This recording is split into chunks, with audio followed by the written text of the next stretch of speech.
भाभी कितना ले जाऊंगी, बस हो गया। स्नेहा ने कहा। क्या हो गया, कभी कभी तो आती हो तुम।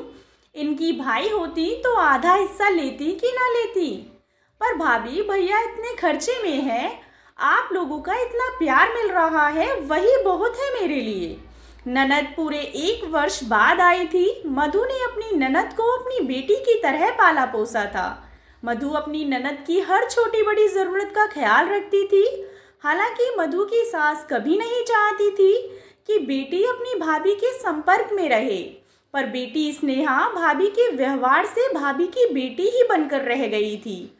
आज 1 सप्ताह रहकर बेटी वापस अपनी ससुराल जा रही थी। बहू जा, किचन में जा, दूध उबाल पर है। मधु की सास उनके पास आते ही बोली। जी माँ जी कहते हुए मधु किचन में चली गई। बहू के किचन में जाते ही सास ने अपनी बेटी को 10,000 रुपए अपनी साड़ी के पल्लू में से निकाल कर दिए। यह क्या माँ, रख ले बेटी, तेरे काम आएंगे। लेकिन माँ तुझे ये कहाँ से मिले, आपकी कोई नौकरी तो है नहीं। अभी भैया की छुटकी के स्कूल की फीस भरनी है, उन्हीं को दे दीजिए, अभी उन्हें इनकी ज़्यादा ज़रूरत है। नहीं बेटी, तुम्हारे पापा मुझे कंगाल छोड़कर नहीं गए हैं, रख ले। और जबरन बेटी के हाथ में रुपए रख कर चली गई। बेटी स्नेहा को पिछले महीने का भाभी का फ़ोन याद आया।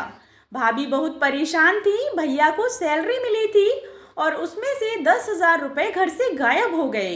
बता रही थी। उसने फिर कुछ सोचा और वह धीरे से मुस्कुराई और किचन की तरफ चल पड़ी। अच्छा भाभी, मैं जा रही हूँ। और हाँ, यह 10,000 रुपये मुझे अभी सोफे के नीचे से मिले हैं। मेरी एक जूती उसके नीचे चली गई थी।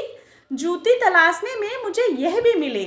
शायद यह वही रुपए हैं जिसके विषय में आपने मुझे फ़ोन करके बताया था। मधु की आंखों में आंसू थे, क्योंकि वह सास और ननद की बातें पहले ही सुन चुकी थी।